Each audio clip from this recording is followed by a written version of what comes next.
السلام عليكم. الحمد لله نحمده ونستعينه ونستغفره ونتوكل عليه ونعوذ بالله من شرور انفسنا ومن سيئات اعمالنا من يهده الله فلا مضل له ومن يضلل فلا هادي له واشهد ان لا اله الا الله وحده لا شريك له واشهد ان محمدا عبده ورسوله. கண்ணியத்திற்குரிய எல்லாம் உள்ள அல்லாஹு ஜல்ல ஷானஹு தஆலாவின் நல்லடியார்களே, இஸ்லாத்தின் ஆதாரம் இறைவனுடைய வஹி மட்டுமே என்ற இந்த தலைப்பின் கீழே வஹி அல்லாத நபித்தோழர்களுடைய கூற்றுகளோ மதுஹபுகளுடைய தீர்ப்புகளோ மார்க்கமாகாது என்பதையும் சேர்த்து நாம் அறிந்து வருகிறோம். கடந்த சில நாட்களாக ஹனபி மதுஹபிலே உள்ள மார்க்கத்திற்கு விரோதமான கேலிக்குரிய சட்டங்கள் எப்படியெல்லாம் எழுதி வைக்கப்பட்டு இமாம்களுடைய பெயரால் பரப்பப்படுகிறது என்பதை பார்த்தோம். இன்றைய தினம் ஷாஃபி மதுஹப் என்கிற பெயரில் எப்படியெல்லாம் சட்டங்கள் அவுத்துகிறார்கள், மார்க்க அறிஞர்கள் என்று இவர்களை சொல்ல முடியுமா என்பதை நீங்கள் அறிந்து கொள்ளக்கூடிய வகையில் அந்த தீர்ப்புகள் எல்லாம் அமைந்திருக்கின்றன. ஒரு உதாரணத்துக்கு சொல்வதாக இருந்தால், இஆனத்து தாலிபீன் என்கிற கிதாபு 1வது வால்யூம்ல 46ஆம் பக்கத்தில் பல் துலக்குவதை பற்றி சொல்லுகிறார்கள். பல் துலக்கும் போது அது என்ன செய்யணும்? பல் துலக்கிறோம் இல்லையா, துலக்கின உடனே முதல்ல வரக்கூடிய பல் துலக்கி நல்லா தேய்ச்சி அதுல வரக்கூடிய அந்த கழிவுகள் இருக்குல்ல, அதை விழுங்கி விட வேண்டும். அது அவசியமா. பல் துலக்குனா துப்பணும்னு சொல்லுவாங்க. எதுக்கு சொல்றேன்னு கேட்டா, இதெல்லாம் ஒரு மனநோயாளிகள் எழுதின மாதிரி இருக்குதா, அறிஞர்கள் ஒரு மார்க்க விற்பனர்கள் அவங்க எழுதின மாதிரி இருக்குதா, ஒரு நாகரிக சமுதாயத்தில் பிறந்தவர் எழுதிய மாதிரி இருக்குதா? சட்டம் என்ன எழுதியிருக்கிறாங்க? ஒரு எம்பகை அவசியம், சிறந்தது இல்லை. ஒரு எம்பகின்னு அவசியம், கட்டாயம். அந்த எச்சை முழுங்கி விட வேண்டும். அவ்வளவு இஸ்தியாக்கி பல் துலக்கும் போது துவக்கத்தில் வெளிப்படக்கூடிய அந்த எச்சை கொடுவாயின்னு சொல்றோம்ல, அது அப்படியே முழுங்கிடணும். இது ரொம்ப மஸ்ட் அவசியம். ஷாஃபி மதுஹப்காரங்க என்ன செய்யணும்? இது அவசியம் கடைப்பிடிக்கணும் இப்படின்னு சொல்றாங்களே. இது குர்ஆன்ல உள்ளதா? இது வஹி இல்ல. இது ரசூல் ஸல்லல்லாஹு அலைஹி வஸல்லம் அதுவும் இல்ல. அல்ல பெரிய அறிவியல் பூர்வமா மருத்துவ ரீதியாக மருத்துவர்கள் சொன்ன கண்டுபிடிப்பா? மருத்துவ ரீதியா பாத்தீங்கன்னா அது கூடவே கூடாது. எல்லா விஷமும் அதுதான் இருக்கும். நீங்க வாயில கொஞ்சம் அரிசிய ஒரு வைத்து கொண்டு வாயில வைத்து படுத்துருந்தீங்க, காலில் எந்திரிச்சவங்க அந்த அரிசியை கோழிக்கு போட்டீங்கன்னா கோழி திண்டா செத்து போயிடும் அப்படின்னு நிரூபிச்சிருக்கிறாங்க. அவ்வளவு விஷம் அது. அந்த வாயில் அந்த அதுல ஊறி போன பிறகு அந்த அரிசி எவ்வளவு விஷமாகிவிடும் என்று சொன்னால், ஒரு கோழி குருவிகளுக்கு போட்டால் அது உடனே செத்து போயிடும். என்ற அளவுக்கு பாய்சனா இருக்கக்கூடியதை நீ முழுங்கு, ரொம்ப அவசியம் என்று எழுதுவார்கள். இது மாதிரி ஷாஃபி மதுஹப். இது மதரசாக்களில் ஓதி கொடுக்கப்படுகிறது. இதுதான் ஷாஃபி மதுஹப் சட்டம் என்று போதிக்கப்படுகிறது. அப்ப இந்த மாதிரி எழுதுறவர்கள் பார்த்தோம் என்ன செய்யணும்? இதெல்லாம் ஒரு மார்க்கமாடா, இப்படியாடா இருக்கு இஸ்லாத்தில் சொல்லி வெறுக்கணுமா இல்லையா? வெறுக்கவே மாட்டேங்கிறாங்க. இது ஒரு பெரிய ஒரு ரசிச்சு ருசிச்சு இதை கேட்கிறார்கள் இந்த சட்டத்தை எல்லாம். அதே மாதிரி பார்க்கிறோம், ஏற்கனவே இந்த ஹனபி மதுஹப் இருந்துச்சுல, அப்படி காப்பி அடிச்சிருக்காங்க. ஒரு ஜானுக்கு மேல இருக்கக்கூடாது மிஸ்வாக்கு, இந்த பல் துலக்கிற குச்சி கரெக்டா அளந்து ஒரு ஜானுக்கு மேல வச்சுக்கிறேன், ஒரு ஜான் வச்சுக்கிறேன். ஒரு ஜானுக்கு மேல அதிகமாக இருந்தால் அதுக்கு மேல ஷைத்தான் ஏறி உட்கார்ந்துருவான் அப்படின்னு இருந்துச்சுல, அப்படி டிட்டோ காப்பி. ஷாஃபி கணக்குல எத்தனை கருத்து வேறுபாடு இருக்கு, இதுல ஏகமானதா வர்றாங்க. எப்படி சொல்றாங்க? அதே மாதிரி சொல்றாங்க. இப்புறகு தூளுவாக்கி ஆனா சிப்ரி, ஒரு ஜானுக்கு மேல அந்த இல்லாமல் பார்த்துக் கொள்ள வேண்டும், அதிகமாக கூடாது. அதிகமாகிறது மக்ரூ. பல் துலக்கிற குச்சி ஒரு ஜானை விட அதிகமாக இருந்தால் மக்ரூஹ். ஏனென்றால் இன்ன ஷைத்தான எர்கபலசாயுது, எக்ஸ்ட்ரா உள்ள அந்த பகுதியில் ஷைத்தான் உட்கார்ந்துக்கிறோம். இந்த ஷைத்தான்லாம் வர்றது போறது என்பதெல்லாம் வஹி மூலம் மட்டும் அறிகிற ஒரு விஷயம். வேற வேறு விஷயங்களை நம்ம ஆராய்ச்சி பண்ண கூட கண்டுபிடிக்கலாம். இதை செஞ்சா ஷைத்தான் வருவான், இதை செஞ்சா ஷைத்தான் வருவான்னு சொல்வதாக இருந்தால் அது அல்லாஹ் தான் சொல்லணும், ரசூல் தான் சொல்லணும். அந்த மாதிரி ஒரு விஷயத்தை கூட என்ன செய்யறாங்கன்னா, வாய்க்கு வந்தபடி ஒரு ஜானுக்கு மேல இருந்தா அது நல்லா இல்லைன்னு சொல்லிட்டு போ, நாகரீகமா இல்லைன்னு சொல்லிட்டு ஒரு மினிமம் அளவு கரெக்டா இருக்கணும், ரொம்ப பெருசா இருந்தா நல்லா இருக்காது, இப்படிதான் சொல்லி தொலையலாம். அதுல இருந்தாலும் ஷைத்தான் உட்கார்ந்துக்கிறோம். இது எங்க இருந்து எடுத்தீங்க? அப்ப உங்களுக்கு வகி வந்துச்சா? வகிக்கு சொந்தம் கொண்டாடுறீங்களா அப்படின்னு பார்க்கும்போது இப்படிதான் எல்லா சட்டமும் இருக்கும் என்பதற்கு இதெல்லாம் ஒரு உதாரணமாக இருக்கிறது. அதே மாதிரி இப்ப தலைக்கு மசகு செய்யணும்னு நம்ம வழங்கி வச்சிருக்கிறோம். குர்ஆன்ல இருக்குது. உது செய்யும் பொழுது என்ன செய்யணும்? தலைக்கு மசகு செய்ய வேண்டும். இந்த தலைக்கு மசகு செய்யணும்னு சொன்னா அதை ரசூல் ஸல்லல்லாஹு செஞ்சு வர காட்டிட்டாங்க. தலைக்கு மசகு எப்படி செஞ்சிருக்காங்க? கையை கொண்டு போய் அப்படி கொண்டு வந்திருக்காங்க, முழுசா செஞ்சிருக்கிறாங்க. அது செயல் விளக்கம் வந்துருச்சு. அப்ப இந்த குர்ஆன் ஆயத்தை இந்த ஹதீஸையும் சொன்னா தலைக்கு மசகு செய்யற மேட்டர் முடிஞ்சு வச்சு மக்களுக்கு விளங்கிடும். இவன் வஹி அவ்வளவு தெளிவா இருக்கும்போது இவங்க என்ன பண்றாங்க? தலைக்கு மசகு செய்யறதுங்கிறது தலைக்கு மசகு கிடையாது. ஒரு முடியை மட்டும் இப்படி எடுத்து முடியில் தடவிக்கிட்டா போதும். ஒரு முடி தலைக்கு மசகு செய்யுங்கள் அல்லாஹ் சொல்றான். அதுல குறைஞ்சபட்சம் என்னன்னு கேட்டா ஒரே ஒரு முடி இருக்கும்ல, அந்த முடி எடுத்து அதுல கூட தலைக்கிட்டாங்கன்னா தலைக்கு மசகு செஞ்சுட்டாங்க அப்படின்னு சொல்லி எவனாச்சும் வணங்குவானா? தலைக்கு மசகு செய்யுங்கள் என்கிற ஒரு வார்த்தைய அது ஒரு முடிக்கு செஞ்சால் போதும் அப்படின்னு யாராச்சும் வழங்குவாங்களா? ஒரு பாதி செய்ய, ஒரு முக்காவாசி செய்யுங்கிற அளவு சொன்னாலாச்சும் ஓரளவுக்கு தலைண்டா முழுசா இருக்க தேவையில்லை, ஒரு முக்காவாசியா செய்யணும் இப்படி சொன்னா ஒரு அர்த்தம் இருக்குன்னு வச்சுக்கலாம். அது கூட சரியில்லைன்னா ரசூலுல்லாஹ் முழுசா செஞ்சு காட்டிருக்கிறாங்க. ரசூல் ஸல்லல்லாஹு அலைஹி வஸல்லம் அவர்கள் மசகு குர்ஆன்ல வம்சஹு பிருஊசிக்கும் தலைக்கு மசகு செய்யுங்கள் தான் வருது. அல்லாஹ்வுடைய தூதர் என்ன பண்றாங்கன்னா அதை எப்படி செஞ்சு காட்டும் அப்படி கையை கொண்டு போனார்கள், திருப்பி கொண்டு வந்தார்கள் இருக்கிறது. அப்படி ரசூல் ஸல்லல்லாஹு அலைஹி வஸல்லம் செய்தார்கள்ங்கிறது முழு தலையை தான் காட்டுகிறது. அப்படி சொல்லிட்டு தான் அதான் நம்ம கடமை என்ன? அந்த குர்ஆன் ஆயத்தை சொல்ல வேண்டும், அந்த ஹதீஸை மக்களுக்கு சொல்ல வேண்டும். அதிலிருந்து மக்கள் முழுசா மசகு செய்து கொள்வார்கள். இதுதான் அதுக்கு சரியான முறையாக இருக்கும். இவங்க ஆராய்ச்சி பண்ற நேரத்தில் மஸ்ஹு ராசிகின் பதிலாக தலைப்பு எப்படின்னு கேட்டா மஸ்ஹு பாலி ராசிகி, தலையில் கொஞ்சம் மசகு செய்யணும். கொஞ்சங்கிற வார்த்தையை எல்லாம் சொல்லல, கொஞ்சம் மசகு செய்யணும் அப்படின்னு சொல்லிவிட்டு உலவு பால ஷாரத்தின் வாகிதத்தின், நான் ஒரு தப்பா சொல்றேன், ஒரு முடி இல்ல, ஒரு முடியும் கொஞ்சம் இருந்தாலும் போதும். அதாவது ஒரு முடினாலும் கொஞ்சம் பரவாயில்ல இருக்கு. இப்படி எழுதிருக்காங்க, நான் கவனிக்கணும் போத உலவு பால ஷாரத்தின் வாகிதத்தின், ஒரு முடியில் கொஞ்சம், ஒரு முடி எடுக்க வேண்டியது அப்படியே பெரிய முடி வச்சிருந்தாங்க, அதை எடுத்து கொஞ்சம் மசகு செஞ்சாச்சு. தலைக்கு மசகு இது என்ன அல்லாஹ்வுடைய மார்க்கத்தை விளையாடுறதா? இவங்க சொல்ல கேட்டு இப்படி செஞ்சா நம்ம இபாதத் என்ன ஆகுறது? குழு செல்லுமா? இப்படி எத்தனை பேர் செஞ்சுட்டு போயிருப்பான். ஒரு முடி போகுதுன்னு சொல்லி கேரளாவுக்குலாம் போனீங்கன்னா மசகு செய்வாங்க, எல்லாம் செஞ்சுட்டு இப்படி கேரளாவில் பார்த்து சாவிகள் தானே அங்க பள்ளிவாசல் ஒளி செய்யும் காட்சியை பார்த்தீங்கன்னா இது அப்படி அமல்படுத்துறாங்க. சென்னையில ஹனபி சாபி கலந்து எல்லாம் இருக்கிறதுனால அந்த காட்சி நீங்க பார்க்க முடியல. வெறுமனே அந்த சாபியாக்கள் மட்டும் இருக்கிற ஊருக்கு போனீங்கன்னா கைகாலெல்லாம் மூஞ்சிலாம் கல்வி தலைக்கு மசகு செய்யும் போது இப்படி இவ்வளவுதான், ஒரு 5-6 முடியா கூட செய்யறாங்க, பரவாயில்ல, ஒரு முடி சொன்னதுக்கு பதிலா இது எப்படி மசகாகும்? இதை இப்படி செய்யறவங்க தண்ணியில புழங்கிட்ட, தண்ணி கிட்ட இருக்குது, இப்படி செய்யறதுக்கு என்ன உனக்கு கேடு? இதுல போய் என்னத்துக்காக இப்படி செய்யணும்னு நீங்க சட்டம் சொல்லி கொடுக்குறீங்க. அப்ப இப்படி எல்லாம் குர்ஆன் ஹதீஸ் நேர் மாத்தமா இருக்கு. இல்லாட்டி அந்த மீனிங் வரவே வராது. தலைக்கு மசகு செய்யுங்கள்ங்கிற வார்த்தையில ஒரு முடியில் ஒரு பகுதிக்கு என்று அர்த்தம் வரவே வராது. ஒரு முடியில் கொஞ்சத்தை ஒருத்த உதாரணமா ஒருத்த முடி எடுத்து கொஞ்சம் ஒரு முடியல கொஞ்சம் ஒரு 1/2 இன்ச் வெட்டிட்டோம், தலையை வெட்டிட்டாங்கன்னு ஒத்துக்குறீங்களா? தலைண்ட ஒரு முடி அது கொஞ்சம் தான் தலைங்கிறீங்கல்ல, அப்ப என்ன செய்யணும்? ஒரு முடி எடுத்து கொஞ்சம் வெட்டி விட்டுருணும். அவங்களுக்கு கேஸ் கொடுக்குறாங்க, என் தலையை வெட்டி விட்டார்கள், எங்கட தலையை வெட்டினாங்க, ஒரு முடியில் கொஞ்சம் வெட்டி இருக்கிறாங்கல்ல, எங்க மதுகப்படி அதான் தலை அப்படின்னு ஒத்துக்குறீங்களா? தலைண்டா என்ன முடியுது அது அர்த்தம் வேணாமா? மொட்டை மண்டக்காரன் என்ன செய்யறது? தலைன்னா தலையில வச்சு செய்ய வேண்டியதானே.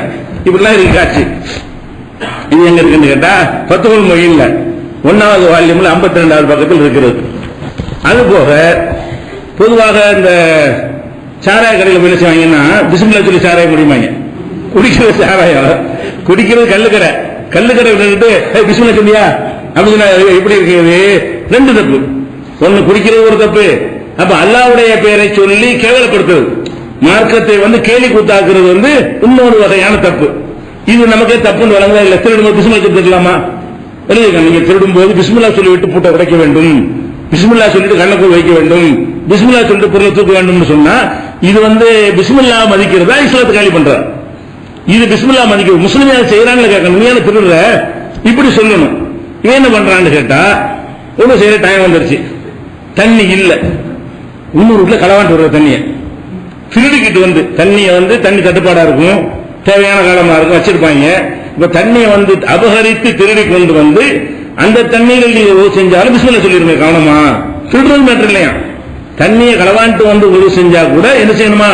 உலோபிமாயின் மகசூபி நல்ல அவுஜி, மகசூபான அபகரித்து கொண்டு வரப்பட்ட தண்ணீராக இருந்தாலும் சரி, அதில் நீங்கள் உழு செஞ்சாலும் உழு செய்யறது பிஸ்மில்லா சொல்லணும்ல, அது மட்டும் மறந்துடாதீங்க. நீ சாராயத்தை குடிச்சாலும் பிஸ்மில்லா சொல்ல மட்டும் மறந்துடாதீங்க. அது மாதிரி நீ திருடுறதா இருந்தாலும் பிஸ்மில்லா சொல்லாம திருடுறாதீங்க. இது கெட்ட செயல்களை செய்யறதுக்கு ஏன் பிஸ்மில்லா சொல்றான்? அந்த செயலை கண்டிச்சுட்டு போடியான அபகரித்து ஒரு செய்யக்கூடாதுன்னு சொல்லு. தண்ணியில தயமம் செய்ய வேண்டியதுக்கு அபகரிக்கிற, தண்ணி கிடைக்காட்டி அபகரித்து செய்யணும் இருக்கா மார்க்கத்துல. தண்ணி கிடைக்கவில்லை என்று சொன்னால் வாங்க காசு இல்லாம இருக்கும், அல்ல அடுத்தவன் நம்மள்ட்ட இருக்காது. அந்த மாதிரி நேரங்களில் அல்ல என்ன உங்களுக்கு சட்டம் சொல்றான், புலம் தஜிதுமான் எம்மமும், தண்ணீர் உங்களுக்கு கிடைக்காவிட்டால் தயமம் செய்யுங்கள். இவன் எதுக்கு அடுத்தவன் வீட்டுல களவாண்டு வந்து உள்ள செய்யறான்? அதையும் சட்டமா சொல்லணும். தண்ணி கிடைக்காவிட்டால் நீ அபகரிக்க கூடாது, அபகரித்து தண்ணீரை திருடி உழு செய்யக்கூடாது. தண்ணீர் ஒன்று இருந்தா தான் உழு செய்யணும், இல்லைன்னா தயமம் தான் செய்யணும். அப்படி சொல்றதுக்கு பதிலா நீ களவாண்டு வந்து தண்ணியை வந்து உழு செஞ்சாலும் செல்லணும், ஆனா பிஸ்மில்லா மட்டும் கரெக்டா சொல்லிக்க இப்படின்னு எழுதி வச்சுக்கிறாங்க. எங்க அதுவும் பத்துல் மொழியில தான், அதாவது 1வது வால்யூம்ல 55வது வசனத்தில் இருக்கு, 55வது பக்கத்துல. அதே மாதிரி வந்து பல் துலக்குறத வந்து எதுக்கு ஆரம்பத்தில் 2-3 துவக்கத்தை மட்டும் தான் பார்த்து வந்திருக்கிறேன். ஃபுல்லா நுழைஞ்சதுக்கு வண்டியே கிடைக்கும். தொழுகை உழுவுலாம் அந்த முதல் வால்யூம்ல அடங்கிரும்ல, அதுக்குள்ள நம்மகிட்ட வருது. பல் துலக்குறது எதுக்காக நினைச்சிருக்குது, பற்களுக்கு இடையில அந்த கசடுகள்லாம் போய் நிற்கும், அதெல்லாம் வெளியேற்றுறதுக்காகத்தான் பல் துலக்குதல் பேர. பல் துலக்குறது தான். பல்ல ஒருத்தர் கிழமை 90 வயசு கிழமை, அவனு பல்ல இல்ல, இவன் பல் துலக்கணுமா? பல் துலக்க அறிவே சொல்லுது. இவனுக்கு என்ன வலு மொட்டையா இருக்க போகுது, அது என்ன ஒட்டிக்கிட்டு இருக்க போகுது, என்னத்துக்கு அந்த பிரஸ் குச்சி வச்சு தேய்ச்சா இருக்கு ஈரல பண்ணா போயிடும். பல்லுல தேய்ச்சா கரெக்டா இருக்கு. வெறுமனை ஈர்மட்டு இருக்கிறவன்ட்டு போய்கிட்டு பல் துலக்க சொன்னா என்ன மாதிரி நன்மை செய்யறதுக்கு பதிலா கேடா போயிடும். அப்ப இவங்க என்ன செய்யறாங்கன்னு கேட்டா, இன்னமா எத்தாக்கது சிவாக்கு பல் துலக்குற மிக மஸ்ட் அவசியம். உளவு லிமன்ல அசுனான அளவு, பற்களே இல்லாதவனா இருந்தாலும் சரி, பல்லு இல்லாட்டாலும் குள்ளி உதவியில் ஒவ்வொரு உதவு செய்யும் பொழுது பல்லு இல்லாத கிழவன் என்ன செய்யணும், அந்த பிரஷை வச்சு அந்த மிஸ்வாக் குச்சி வச்சு என்ன செய்யணும், பல் தூக்கிட்டு வந்துறாங்க. ஒரு அறிவு வேணும், சென்ஸ். இது எதுக்கு அவனுக்கு ஏன் சொல்லணும், பல் துலக்கன்னு சொல்லிட்டாலே பல்லு இருந்தா துலக்கணும், இல்லாட்டி அதுல அடங்கிறது. அதுக்கு பேர பல் துலக்கிறது. பல்லு இருந்தா பல்லு துலக்குமா, பல்லு இல்லாட்டி துலக்க மாட்டான். அவனுக்கு சட்டம் வராது, சும்மா ஆய குடிச்சிட்டு போயிட வேண்டியதான். அப்ப இவனுக்கு சட்டம் சொல்லணும்னு சொல்லி அந்த அவனுக்கு கேடா நன்மையா இது. இப்படி ஈரல போயிட்டு பல்லு முளைக்க பல்லெல்லாம் விழுந்து போய் அவனை கஷ்டப்பட்டு இருக்கும் பொழுது அது ஈர கொண்டு ஓரளவு சாப்பிட வேண்டியிருக்கு. அதை வந்து பின்னாக்கி விட்டாங்கன்னா என்ன செய்வாங்க, ஈர பின்னா போச்சுன்னா எப்படி அவன் சாப்பிடுறது? அப்ப வயசானவர்களுக்கு எவ்வளவு பெரிய அதாபு இது. இப்படி எல்லாம் இந்த மார்க்கத்தில் இருக்குமா? இது எல்லாம் அவனை சிந்திக்க சொல்லி அவன் சொன்னது. பல்துலகம் சொல்லிட்டு அடுத்த பக்கத்து போயிட்டு வேண்டியதானப்பா, பல்துலக்கு ஒரு அதிசை போட்டுட்டு அடுத்த டாபிக் போக வேண்டியதான், வாய் குப்பிக்கிறது போயிட வேண்டியதானே. அதுக்கு பல்துல உள்ள நுழையிறாங்க, தீப்பா நுழையிறாங்க. பல்துலக்கம் குச்சி எப்படி இருக்கணும், ஒரு ஜனமலை எப்படி இருக்கணும், தீட்டு நம்ம எச்சு என்ன பண்றது, இதெல்லாம் சிந்திக்கிறாங்க. பல்துலக்கிற மேட்டர் ஓடிட்டு இருக்க வேண்டியதானே. ஆராய்ச்சி தான் ஆராய்ச்சியம். இவர்களெல்லாம் மார்க் அறிஞர்களா மூடர்களா சிந்திச்சு பாருங்க. அதே மாதிரி வந்து இப்ப தொழுதுகிட்டு இருக்கிறோம். தொழுதுகிட்டு இருக்கும்போது சில வணக்க வழிபாடுகள் செய்வதை பற்றி பேசுறோம். பேசினா ஒத்துக்கிறீங்களா? தொழுதுகிட்டு இருக்கும், அல்லாஹ் தக்பீர் கட்டிட்டு நாளைக்கு ஒரு 100 ரூபாய் தர்மம் செய்யணும் இப்படின்னு ஒருத்தன் பேசுறான். வாய் திறந்து மனசுல நினைக்கிற, வாயை திறந்து அல்ஹம்துலில்லாஹி ரப்பில் ஆலமீன் நாளைக்கு ஒரு 1000 ரூபாய் அப்துல் காதர் கொடுக்க வேண்டும் அர்ரஹ்மான் இப்படி சொல்றான்னு வைய. இவனை பத்தி உங்க கருத்து என்ன? ஒவ்வொரு முஸ்லிமுடைய கருத்து என்ன? இவன் தொழுகையை பாலாக்கிட்டான், வீணாக்கிட்டான், நாசமாக்கிட்டான், அல்லாஹ்வோட விளையாடுறான். இவன் அந்த சொன்ன நல்ல காரியமா இருந்தாலும் 1000 ரூபாய் கொடுக்கறங்கிற விஷயம் நல்ல காரியமா இருந்தாலும் அல்லாஹ்வோட முனாஜாத்து உரையாடல் நடக்கும் பொழுது இது தேவையற்றது கூடாது இன்னும் முடிவு எடுப்போம்.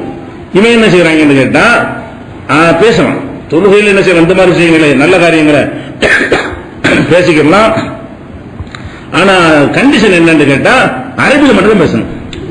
அது என்ன ஒலா தபுத்துலு சலாத்து, தொழுகை பாழாகாது பித்தலப்புல் அரபியத்தி, அரபு மொழியில் இந்த மாதிரி கொடுக்கல் வாங்கல பேசிக்கிட்டோம்னு சொன்னா தொழுகைக்குள்ள அத்தகையாத்தா இருக்கட்டும், ருக்குவா இருக்கட்டும், கியாமா இருக்கட்டும், தொழுகையுடைய இந்த நிலைகள் எந்த நிலையில வேண்டுமானாலும் அவன் வந்து அரபு மொழியில் நான் அவனுக்கு 1000 ரூபாய் கொடுக்கணும், இபாத்து சம்பந்தமா நேர்ச்சி செய்யறது, இதுகளை எல்லாம் வாயால் மொழிந்தால், அரபு மொழியில் மொழிந்தால் அந்த தொழுகைக்கு எந்த ஒரு கேடு வராது என்று ஃபத்ஹுல் முபீன்ல 1வது வால்யூம்ல 220ஆம் பக்கத்தில் இருக்கிறது. இப்ப இது வந்து முதல்ல சொன்ன ஹனஃபி மதுஹப் சொன்ன மாதிரி தான் இது. அப்ப அரபு மொழியில உள்ளதுக்கு மட்டும் மார்க்கத்துக்கு முக்கியத்துவம் இருக்குதா? வஹீல உள்ளதுக்காக இந்த வார்த்தையை சொல்றமே தவிர அரபு மொழியில என்ன வேணாலும் செஞ்சுக்கலாம். அப்ப அல்லாஹ்வுடைய மார்க்கம் எப்படி இருக்குது? மொழிவெறி பிடித்த மார்க்கம் மாதிரி இருக்கு. அரபில் என்ன வேண்டாலும் ஒருத்தர் செய்யலாம், அதே தமிழ்ல செய்யக்கூடாதுன்னா அப்ப என்ன ஆகுது? மொழிக்கு தனி சிறப்பு இருக்கிறது. மொழியால் ஒருத்தன் உசந்தவன் ஆயிடுறான். அவனுக்கு இருக்கிற அந்த சட்டம் எனக்கு இல்லாம போகுதுல. சட்டம் எல்லாரும் பொதுவா இருக்கு அல்லாஹ்வுடைய மார்க்கத்துல. அவனுக்கு இருக்கிற ஒரு சட்டம் எனக்கு இல்லாம போகுது. அரபில் என்ன வேணாலும் செய்வான். அரபி தெரியாத காரணத்துல எனக்கு செய்ய முடியாது. அஜர்த்துமார்கள் இந்த மாதிரி என்ன வேணாலும் செஞ்சுக்கிறாங்க அரபில. அஜர்த்தா இல்லாதவன் என்ன செய்யறது? அவனுக்கு இந்த வாய்ப்பு இல்லாம போகுதுன்னா இது இஸ்லாமிய சட்டமா இருக்காது. இந்த ஆராய்ச்சி உனக்கு தேவையா? இப்படி ரசூலுல்லாஹ் சொன்னாங்களா? இப்படி குர்ஆன் அரபில என்ன வேணாலும் செஞ்சுக்கிறங்க. ரசூலுல்லாஹ் ஓதிக்கிட்டு இருக்கும்போது அரபில ஏதாவது பேசியிருக்கிறாங்களா? அப்படி இந்த மாதிரி நேரத்தை மக்கள்கிட்ட அறிவிச்சிருக்காங்களா? அது 4 சஹாபி கேட்டிருக்கிறாங்களா? அப்படி என்னமோ ஒரு அறிவிப்பு இருக்குதா? இதுக்கு ஆராய்ச்சிங்கிற பேர்ல இப்படி பைத்தியக்காரத்தனம் பண்ணனே. அதான் இது மதுகப்புங்கிறது கூறுகட்ட ஆளுக்குதான், ஒரு விவரம் இல்லாத ஆளுக்குதான் எழுதி வைத்துக் கொண்டு அந்த இமாம் பேரை, ஷாஃபி இமாம் பேரை பயன்படுத்திக் கொள்வது. அவருடைய புஸ்தகத்தில் இது இல்ல. அவர் பேரை பயன்படுத்தி இவன் பின்னாடி எழுதி கொண்ட நூல்கள் இப்படி எல்லாம் இருக்கிறது. அதே மாதிரி ஹனபி மதுல எப்படி இந்த ஜாதி வித்தியாசம் இருக்குன்னு சொல்றாங்களோ சொல்லி காட்டணும்ல, அது இவங்கள்ட்ட இருக்கு. பிறப்புல வசந்தவன் தாழ்ந்தவன் இருக்குல்ல, குறைசி வசந்தவன், அரபி வசந்தவன், ஹாஷிமி கூட வசந்தது, கல்யாணம் பண்ணும்போது அதெல்லாம் கவனிக்கணும். அதெல்லாம் கவனிக்க கூட நம்ம சொல்லிட்டு இருக்கிறோம். எப்படி எல்லாம் எழுதி வச்சுக்கிறாங்கன்னு கேட்டா, லாயு காபியுல் அரபியத்தை, ஒரு குரஷியத்தை, ஒரு ஹாஷிமியத்தை. சாதாரண ஒரு மனிதன் அரபி பெண்ணுக்கு, அரபி இல்லாத ஒருத்தன் அரபி பொண்ணுக்கு சமம் கிடையாது, குறைசி பொண்ணுக்கு சமம் கிடையாது. ஹாஷிமி ரசூலுல்லாஹ்வுடைய வம்சத்துல பனு ஹாஷிம் தான் அவங்க, அந்த குலத்துக்கு சமம் கிடையாது. அதே மாதிரி தகுதி உள்ள ஆளைத்தான் கல்யாணம் பண்ணி கொடுக்கணும். குறைசின்னா குறைசி பொம்புலன்னா குறைசி மாப்பிள்ள தான், பனு ஹாஷிம் பொம்புலன்னா பனு ஹாஷிம் மாப்பிள்ள தான், அரபி பொம்புலன்னா அரபி மாப்பிள்ள தான். அது அல்லாமல் கல்யாணம் பண்ணுவது ஈக்குவல் கிடையாது அப்படின்னு சொல்லிட்டு அதை ஒரு சட்டமா எழுதிட்டாங்க. யானது தாலிபின்ல 3வது வால்யூம்ல 331ஆம் பக்கத்தில் இருக்கிறது. இன்னும் சொல்ல போனா ஒருத்தன் இஸ்லாத்தை இப்ப தழுவி வர்றான், இன்னொருத்தன் வாப்பா அம்மா காலத்துல இஸ்லாமா இருந்து பிறந்திருக்கான். தாப்பனார் இஸ்லாத்துக்கு வந்துட்டாரு, இவன் முஸ்லீமாக பிறந்திருக்கிறான். இன்னொருத்தன் இப்பதான் இஸ்லாத்துக்கு வந்திருக்கிறான். இப்ப நம்ம இஸ்லாமிய பார்வையில் யார் சிறந்தவன்? பரம்பரை முஸ்லிமை விட இஸ்லாத்தை ஏற்று வர்றான அவன் அல்லாட்ட சிறந்தவன். ஏனென்றால் அவன் வந்தவன எல்லாரும் அழிஞ்சு போயிடும். இஸ்லாம் எப்ப இஸ்லாத்தை ஒருத்தன் ஏற்றுக்கொள்கிறானோ அவனுடைய எல்லா பாவங்களும் உடனே அழிந்து போய்விடுகிறது, எல்லாத்தையும் மன்னிச்சிடறான். அந்த வகையில் அவன் சிறந்தவன் ஆயிடுறான். இரண்டாவது, இஸ்லாத்தை ஏற்ற உடனே நிறைய இழக்கிறான். அவன் பாப்பா அம்மா சொந்தம் பந்தம் எல்லாரும் விட்டுருவாங்க, சமுதாயமே விட்டுருவாங்க. அவன் தனித்து விடப்படுவான். அப்படியே இஸ்லாம் மார்க்கத்தை ஏற்ற உடனே இவ்வளவையும் தியாகம் பண்ணிட்டு தான் ஒருத்தன் வர முடியுமே தவிர, நீ இஸ்லாத்துல இருந்துட்டு உனக்கு வாப்பாவோட இருந்துட்டு முஸ்லீமா இருப்ப, உனக்கு வாப்பா இருப்பாரு, உனக்கு அம்மா இருப்பாங்க, உனக்கு அண்ணன் தம்பிலாம் இருப்பாங்க, உன்னுடைய சமுதாயம் மகல்லா தெருவு ஜமாத்துகள்லாம் இருக்கும் உனக்கு சப்போர்ட்டா. அவனுக்கு என்ன எதுவுமே கிடையாது. இஸ்லாத்துல ஏத்துக்கிட்டான்னு சொன்னா தாய் தான் 50 பேர் அப்படி ஓரம் கட்டிட்டு இவன் தனிச்சடி நிற்கும். இது எவ்வளவு பெரிய தியாகம். எதுக்காக வர்றான்? இந்த துனியாவில் நல்லா வாழ எல்லாரும் ஆசைப்பட்டு இருக்கும்போது நம்ம ஏன்டா இதுல போய் சேர்ந்து தனித்து நிக்கணும் அப்படின்னு நினைச்சு பார்க்காம மறுமைக்காக அந்த கொள்கையில் ஈர்க்கப்பட்டு தானே இஸ்லாத்துக்கு வர்றான். அதனால இவனுக்கு கிடைக்கிற தரஜா எங்கேயோ போயிடும். கஷ்டத்துக்கு ஏற்றவாறு ஒரு கொள்கை ஏற்றுக்கொள்வதற்காக எவ்வளவு தியாகம் செய்யறாங்கன்னா அவ்வளவுக்கு தான் அவனுக்கு சிறப்பு இருக்கும். இவங்க என்ன பண்றாங்க? ஒருத்தன் பாரம்பரிய முஸ்லிமை விட புதிதாக இஸ்லாத்துக்கு வந்தவன் சிறந்தவன் கிடையாது. பாரம்பரிய முஸ்லிம் யாரும் புதுசா இஸ்லாத்துக்கு வந்தவன் பொண்ணு கொடுத்துறாங்க. ஏன் தெரிவிங்க? பச்சை இருக்கிறாங்க. நம்ம இஸ்லாம் இணையமா இருந்தாலும் நான் முஸ்லாம் கேட்கறான், இந்த இஸ்லாத்துல கிடையாது, எவ்வளவு கொடுத்துட்டு இருக்கோன்னு சொல்றோம். எவ்வளவு மக்கள் அந்த மாதிரி பொண்ணு கொடுத்து பொண்ணு எடுத்துக்கிட்டு இருக்கிறோம்னு சொல்றோம். அவனுக்கு சவால விடுற யாருக்கு? சமபந்தின்னு சாப்பாட்டுல உட்கார வச்சு சம்பந்தி ஆக்குவியான்னு கேட்கறோமா இல்லையா? நாங்க சம்பந்தியாக தயாரா இருக்கிறோம், நீ சமபந்தின்னு சோத்துல உட்கார வைக்கிற என்றெல்லாம் நம்ம பிற சமுதாய மக்களுக்கு கேள்வி கேட்கிற அளவுக்கு நமக்கு எல்லாம் தெளிவு இருக்கிறது, இவங்களுக்கு இல்ல. இதெல்லாம் தமிழ்ல வராம போச்சு. வந்துச்சுன்னு வைங்களேன், நாசமா போயிருக்கு இஸ்லாமே. இதனால தெரியாம போச்சு. இந்த அரபில் ஆலிம் சாக்களுக்கு மட்டும் தெரிஞ்ச விஷயமா போறதுனால மக்கள் மத்தியில் கொண்டு போய் சேர்க்கப்படல. இது அந்த காலத்தில் அவங்க மூளைச்சல பண்ணி செஞ்சுட்டாங்க வைங்க, நம்ம இப்படி அவனை தான் பார்ப்போம். அப்படி பார்த்தா சஹாபியை விட நம்ம தான் சிறந்தாரு. இப்ப இவன் வாதப்படி பார்த்தா சஹாபி அவர்தான் இஸ்லாத்துக்கு வந்தாரு. வாப்பா முஸ்லீம் இல்லையில சஹாபாக்கள் எடுத்துக்கிட்டீங்கன்னா வாப்பா முஸ்லீம் இல்ல, உம்மா முஸ்லீம் இல்ல, அவர் மட்டும் தான் இஸ்லாத்துக்கு வர்றாரு. நம்ம 14 நூற்றாண்டு நாங்க வர்றோம். நம்மளை விட ரொம்ப கீழே போய் வர சஹாபி இவங்க வாதப்படி பார்த்தீங்கன்னா, இவன் வாதப்படி பார்த்தீங்கன்னா நம்ம 5 தலைமுறை 10 தலைமுறை இருக்கிறோமே, அப்ப நம்ம அதில் சிறந்தவங்க ஆயிரும். சஹாபாக்கள் அவராத்தான் இஸ்லாத்துக்கு வந்தாரு. இங்க வாதப்படி அபூபக்கரை விட யார் சிறந்தாளுக்கலாம்? நம்ம எல்லாம் சிறந்தாளுங்கிறாங்க. உமர் அவர்லாம் அவராத்தான் இஸ்லாத்துக்கு வந்தாரு. அவ வாப்பா இஸ்லாத்துக்கு வரல. அபூபக்கருடைய வாப்பா கடைசியா வந்தாரு. அபூபக்கர் வரும்போது வரல. அப்ப அந்த மாதிரி பெரிய பெரிய குலமான்னு சொல்லக்கூடியவங்க எல்லாம் அலி இருக்காரு, வாப்பா அபு தாலிப் வராம போயிட்டாரு. அப்ப அலியை விட யார் சிறந்தாளுங்க? நம்ம சிறந்தாளுங்க. நம்ம முஸ்லீம், பாப்பா முஸ்லீம், தாத்தா முஸ்லீம், குழு தாத்தா முஸ்லீம் இருக்கமே. அப்ப அந்த மாதிரி எல்லாம் சட்டம் இருக்குமா? இருந்து வச்சுக்கிறாங்க. தானாக இஸ்லாத்தை தழுவுகிறானே அவன் மல்லஹா அபுன் அவ அக்ஸர் இஸ்லாம், தகப்பனோ அதுக்கு மேற்பட்டவர்களோ இஸ்லாத்தில் இருக்கிறாங்களே அவங்களுக்கு இவன் ஈக்குவல் கிடையாது, இவன் மட்டும். அப்ப இதை ஒழிச்சு கட்டிதான் இஸ்லாம் வளர்ந்து கொண்டிருக்கிறது. இந்த ஒரு பேசிக்குள்ள விளங்காம இஸ்லாத்துல இது இருக்கவே முடியாது. அந்த ஒரு ஆயத்து போதும், ஒரு ஆண் ஒரு பெண் என்று படைத்திருக்கிறோம், யாரும் சிறந்தவங்க கிடையாது, தக்வா கொண்டுதான் சிறந்தவர்கள் நல்லா சொல்றானே. அந்த ஒரு வசனத்தை இவங்க படிச்சிருந்தா இப்படி சட்டம் எழுத முடியுமா? குர்ஆனுடைய அந்த ஒரு வசனம், அதை வச்சு தான் உலகம்லாம் இஸ்லாத்துல ஈர்க்கப்பட்டு இருக்கிறது. ஒரு ஆதமுக்கு பிறந்த 50 பேர் ஆதமுடைய பிள்ளைகள் தான். உங்களை யாரும் உயர்த்தால் கிடையாது. அல்லாஹ்விடத்தில் இறையச்சம் உடையவனா இருந்தீங்கன்னா நீங்க அல்லாஹ்ட்ட வசந்தவனா இருப்பீங்க. அப்படி இல்லைன்னா யாருக்கு எந்த உயர்வுதாலும் கிடையாது. இந்த குலம் கோத்திரம் எல்லாம் வித்தியாசப்படுத்தி அறிந்து கொள்வதற்கு தானே தவிர உயர்வுதாழ்வு பார்ப்பதற்கு இல்ல என்று குர்ஆன்ல இருக்கா இல்லையா? அப்ப இந்த வகிக்கு மாத்தமா உங்களுக்கு தைரியமா உங்களுக்கு எழுத முடிகிறது. என்ன நீங்க எப்படி இந்த ஊறி போயிருக்கு, பாரம்பரியமா ஊறி போய் நாங்கெல்லாம் ஆதிவாசிகள், நாங்கெல்லாம் பாரம்பரியமான ஆள் கண்டு ஒவ்வொரு ஊர்ல சொந்தம் கொண்டாடுறாங்கல்ல. சில ஊர்களில் முஸ்லீம் ஊர்ல போனீங்கன்னா புதுசா ஒருத்தன் வெளியூர்ல இருந்து வந்துட்டான்னு வைங்களேன், அவனை போய் டைப்பா பார்ப்பாங்க. நான் எத்தனை வருஷம் அங்க இருக்கிறேன், பிழைக்க வந்தவன் இருப்பாங்கல்ல. இப்படித்தான் அந்த அஜித்குமாரோட புத்தி எப்படின்னு கேட்டா, புதுசா வர்றவனை பத்தி இந்த மாதிரியான ஒரு பார்வை. நாங்க எவ்வளவு காலமா இதுல கட்டி காத்துட்டு இருக்கிறோம், நீ நேற்று வந்திருக்கிற, நீ எங்களை ஈக்குவல் ஆயிருவியா என்று ரத்தத்துல ஊர்ன மாதிரி அவர்கள் படுத்தி வைத்திருக்கிறார்கள். அதனால இஸ்லாத்து களிமா சொல்ல வந்தா விரட்டி விடுவாங்க. அந்த காலத்துல இப்பதான் தைரியமா நம்ம ஏகத்துவ எழுச்சி வந்த பிறகுதான் களிமாவே சொல்லிக் கொடுக்குறோம். பயந்து சாவுவாங்க, இவங்களை சேர்க்கக்கூடாது, வேற எங்கிட்ட போய் சேர்ந்துக்க, இதுதான் ஆலிம் சாஹிபுடைய வேலை. அப்ப இந்த மாதிரி எல்லாம் இருக்கிறத பாக்குறோம். அப்ப ஜாதி வேற்றுமை இஸ்லாம் ஒழிக்குது, ஹனபி மதுஹபும் அது நியாயப்படுத்துகிறது, ஷாபி மதுஹபும் அது என்ன செய்கிறது, நியாயப்படுத்துகிற காட்சியை பார்க்கணும். இது ஃபத்ஹுல் முயன்ல 3வது வால்யூம்ல 332வது பக்கத்தில் இருக்கிறது. அது போக இப்ப இது முக்கியமான விஷயங்கள். ஒரு மனுஷன் இறந்துட்டான், இறந்தவன எல்லாம் நஜீஸ் ஆயிரும்ல. ஒரு ஆடு உசுரோட இருக்கிற வரைக்கும் நஜீஸ் இல்லது, செத்துச்சுன்னா நஜீஸ் ஆயிரும், அது சுத்தமாகிடும். அதை தோல்ல நீங்க வச்சு நம்ம என்ன செய்ய முடியாது, தொழுவ முடியாது. செத்த உடனே நஜீஸ் ஆயிரும், அடுத்த நஜீஸ் ஆகாது. அதுவா செத்துச்சுன்னு என்ன ஆயிரும், நஜீஸ் ஆயிருது, அசுத்தமாகி விடுகிறது. அது மனுஷன் அப்படி ஆவானான்னு ஒரு சர்ச்சை பண்றான்.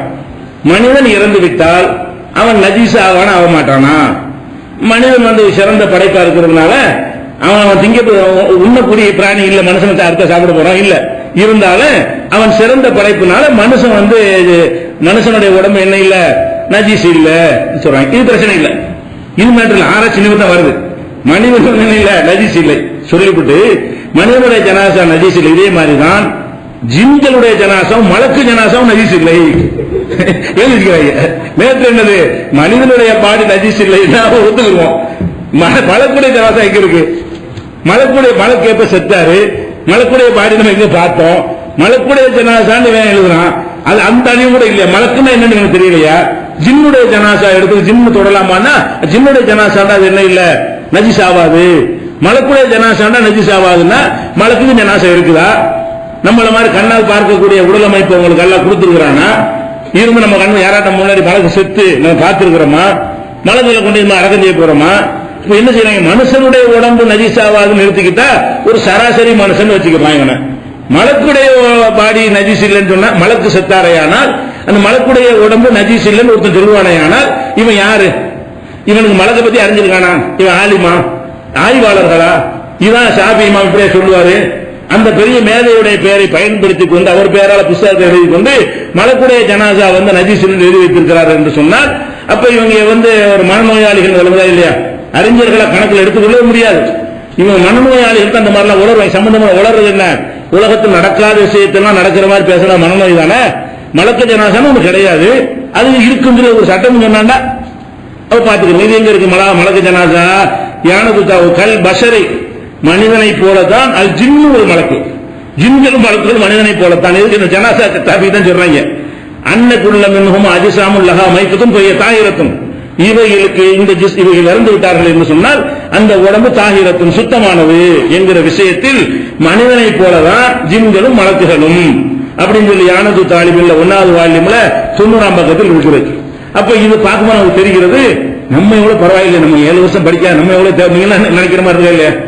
நம்ம இவ்வளவு எங்கே நிக்கிறோம்? அந்த ஆலிம்சாக்களை விட ஆலிம்சாக்களை உருவாக்குகிற இந்த சட்ட புஸ்தகத்துக்கு மேல அல்ல நம்மளை நல்லா வச்சிருக்கிறானே, நம்மளை அறிவுபடுத்த மக்களா வச்சிருக்கிறானே, சிறந்த நிலையில் வைத்திருக்கான், சந்தோஷப்படுகிற அளவுக்கு அதுல பாதாளத்தில் கிடைக்கிறார்கள். அறிவுடைய அதுல பாதாளத்தில் கிடைக்கிற காட்சியை பார்க்கணும். அதே மாதிரி இப்ப சாதி மதங்களை ஜும்மா தொழுகிறோம்ல, ஜும்மா தொழுகிறதா இருந்தா அவங்களுக்கு மஸ்ட் 40 பேர் வேணும். ஒரு சின்ன ஊர்ல 25 பேர் இருந்தாங்கன்னு வைங்களேன், ஜும்மா தொழுக கூடாது, அவங்க லோகர் தான் தொழுவணும். 39 பேர் இருந்தாலும் என்ன செய்ய முடியாது, ஜும்மா தொழுக முடியாது. மஸ்ட் எவ்வளவு இருக்கணும்? 40 பேர் இருக்கணும். சரி, 40 பேர் தொழுகிட்டு இருக்கிறாங்க. தொழுகிட்டு இருக்கும் போது ஒருத்தனுக்கு காத்து போயிடுச்சு. எழுதிருக்கிறாங்க, ஒருத்தருக்கு ஒரு நீங்கினால் 50 பேர் தொழுகை மசால் ஆகிவிடும். அதுக்கு ஒரு சட்டம் சொல்லி ஒரு புதிர் போடுவாங்கல்ல, அந்த புதிர் போட்டு ஒரு கேள்வி கேட்டு பதில் சொல்றாங்க. எப்படி சொல்றாங்கன்னு கேட்டா, மத்தா ஹதஸ மின்ஹும் வாஹிதுன், அவர்கள ஒரே ஒருவருக்கு ஹதஸ், அதாவது ஒன்று நீங்கி விடுமை என்று சொன்னால் லம் தஸிஹ ஜுமாத்துல் பாக்கீன், 39 பேருடைய ஜும்மாவும் செல்லாது. இது எப்படி கண்டுபிடிக்கிறது பதில்ல அது தெரியல. அவன் சொல்லுவானா அல்ல எப்படின்னு வழங்கல, அவன் பார்த்து அவன் பொறுப்பாளி. இந்த 40 பேர் இருக்கிற சட்டம் மார்க்கத்தில் இல்லாது. ரசூல் ஸல்லல்லாஹு அலைஹி வஸல்லம் 40 பேர் இருக்கணும்னு சொன்னதுக்கு ஆதாரமே கிடையாது, பலவீனமான ஹதீஸ்கள் தான் இருக்கிறது. ஒரு தடவை ரசூல் ஸல்லல்லாஹு அலைஹி வஸல்லம் தொழுதுட்டு இருப்பாங்க, ஜும்மாவுல விட்டுட்டு மக்கள் ஓடி போயிடுவாங்க. வியாபார கூட்டம் வந்தவன ஆரம்ப காலம் தானே, இஸ்லாத்துல அப்பதான் வந்திருக்கிறாங்க. இப்ப தொழுகை நம்ம பிடிமானம்லாம் ஏற்பட்டு போச்சு. அப்பதான் தொழுகை சட்டத்தை அறிந்து கொண்ட ஒரு நிலை. சஹாபாக்கள்லாம் ஓடிடுவாங்க, ஓடினா 12 பேர் தான் மிஞ்சுவாங்க. அப்பதான் அல்ல வியாபாரத்தை கண்டால் ஓடி விடுகிறார்கள், உன்னை விட்டுட்டு எல்லாம் ஓடி போயிடுறாங்கன்னு ஒரு வசனம் இருக்குல்ல ஜும்மாவுல. இதா ராவுத் ஜாரத்தன், ஒரு வியாபாரத்தை கண்டால் லகுவன் வீணானதை கண்டால் ஓடி விடுகிறார்கள், உன்னை விட்டு ஓடி போயிடுறாங்க அப்படின்னு நல்லா அந்த வசனத்தை இறக்குறானே. அதுக்கு இந்த சம்பவம் தான் காரணம். அன்னைக்கு மிஞ்சினது யாரு? 12 பேர் தான். 12 பேர் சும்மா செல்லுபடியா இருக்குது, எல்லாரும் ஓடி போயிட்டாங்க. 12 தானே மிஞ்சி இருக்குது, 12 பேரை கொண்டு தொழுது இருக்கிறாங்க, அது செல்லுபடி ஆகிருக்குது. ஜும்மாங்கிற ஜமாத்து மாதிரி 3 பேர் இருந்தா 2 பேர் இருந்தா செய்ய வேண்டியதான், அந்த ஜும்மா தொழுகை தொழுது விடலாம். அப்ப ஜும்மா என்பது கூட்டு ஒரு தொழுகைக்காக வேண்டியும் எல்லாரும் வார வாரம் கூடணும் என்ற ஒரு முக்கியத்துவத்துக்காக கடமையாக்கப்பட்டிருக்கு. வெளியூர்கள் இந்த இஸ்லாத்தை தழுவ வரும்பொழுது ரசூலுல்லாஹ் 40 பேர் தான் தொழுன்னு சொல்லி அனுப்பவே இல்லை. உங்க ஊருக்கு சென்றால் வெள்ளிக்கிழமை நீங்க ஜும்மா தொழுவுங்க தான் சொல்லி அனுப்பினார்கள். அந்த காலத்துல உடனே 40 எல்லாம் வராது. இந்த காலம் மாதிரிலாம் அவ்வளவு இருக்காது. ஒரு சொல்லி ஒரு ஆளை உண்டாகிறது அவ்வளவு கஷ்டப்பட வேண்டியிருக்கும். 2, 3, 5 பேர் இருக்கிற ஊர்கள் எல்லாம் நீங்க தொழுவுன்னு ரசூலுல்லாஹ் சொன்னார்கள். இந்த 40 சரத்தை முதல்ல கிடையாது. சரி, 40 பேர் தொழுவுன்னு சரத்து வச்சீங்கன்னா ஒருத்தவங்க தொழுகையில் இருக்கும்போது 40 கரெக்டா இருக்கிறது. அவங்க உள்ள நீங்கி விட்டது என்று சொன்னால் 50 பேர் தொழுகை பசாதுங்கிறீங்களே, இது நமக்கே தெரியாம ஒருத்தன் உள்ள நீங்கி அவன் மறைச்சு யாருக்கும் சொல்லாம போயிட்டானே எனக்கு என்ன வருது தெரிஞ்சாலாச்சும் ஒருத்தர் போயிடலாம். அவன் டிக்ளேர் பண்ணி இடையில நான் உள்ள நிறுத்தி விட்டேன் அப்படின்னு சொன்னான்னு வைங்க, சரிடா 39 காத்து தொழு நமக்கு சும்மா செல்லாது, இல்ல நீ உள்ள செஞ்சுட்டு வாடா இன்னொருக்கா செய்வோம் அப்படிங்கிற மாதிரி செய்யலாம். அப்ப இது என்ன சட்டம் இப்படி இருக்குமா மார்க்கத்துல?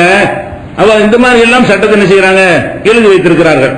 அதே மாதிரி இது யானத்து தாலிபின்ல 2வது வால்யூம்ல 55வது பக்கத்தில் இருக்குது. அதே மாதிரி தொழுகையில வியாபாரம் பண்ணலாமா? நம்ம பள்ளிவாசல்ல வியாபாரம் அறிவிப்பு செய்யக்கூடாதுன்னு இருக்கிறோம். பள்ளிவாசலுக்குள்ள என்ன செய்யக்கூடாது, காண பண்ண பொருளை தேடக்கூடாது, வியாபாரம் பண்ணக்கூடாது, தடை இருக்குது. பள்ளிவாசல் தொழுகிற ஆள் இல்ல, பள்ளிவாசல்ல சும்மா இருக்கிற ஆளுகளை என்ன செய்யக்கூடாதுன்னா அதை வியாபாரத்துக்கு பயன்படுத்தக்கூடாதுன்னு வச்சிருக்கிறோம். தொழுகையில வியாபாரம் பண்ணலாமா? தொழுகையில பண்ண முடியாது. ஆனால் ஷாஃபியா இருந்தீர்களே, ஆனால் தொழுகையில வியாபாரம் பண்ணலாம், வேணும்னே பண்ணலாம். பண்ணனாலும் தொழுகை பாத்தில் ஆகாது. என்ன மேட்டர்னு கேட்டா சைகையால் பண்ணணும். உப்பு மூட்டை எவ்வளவு அவர் கேட்பார், வெளியே நிற்கிறார், உப்பு மூட்டை எவ்வளவு, நம்ம என்ன செய்யணும், 3 ரூபா 30 ரூபாய் காட்டணும். இது செய்யலாம். இஷாராவை கொண்டு என்ன செய்யறது, எப்ப சரக்கு வரும் இப்படி சொல்லலாம். இஷாரா அவனால நீ திருச்சி தொழுக, அவன் மறங்காம கேட்கிற அண்ணன் தொழுதுட்டு இருக்க வேண்டியதானே. தொழுது கொண்டிருக்கும் பொழுது சைகையால் என்ன செய்யலாம், நம்ம வியாபாரம் பண்ணி கொள்ளலாம். எவ்வளவு ரூபாய்க்கு தருவீங்க? தொழுது 500 ரூபாய்க்கு தருவேன், 5000 ரூபாய்க்கு தருவேன் சொல்றதுக்கு இப்படி போட்டு சைபர் போட்டு காட்டணும். சைகை எல்லாம் தானே, காட்டுறது மட்டுமா சைகை போட்டு இப்படி காட்டினா 5000 வருமா இல்லையா? இது செய்யலாமா? தொழுது கிட்ட இருக்கும் பொழுது சைகையின் மூலமாக ஒருத்தன் வியாபாரம் செய்யலாம். இது எப்படி வேணா எழுதுவான, எப்படி ஒரு இறையச்சம் உள்ள ஒருத்தனுக்கு இப்படி சிந்தனை வருமா? தொழுகைக்கு இங்காண்ட அதை விட்டு தானே வர சொல்லி இருக்குது.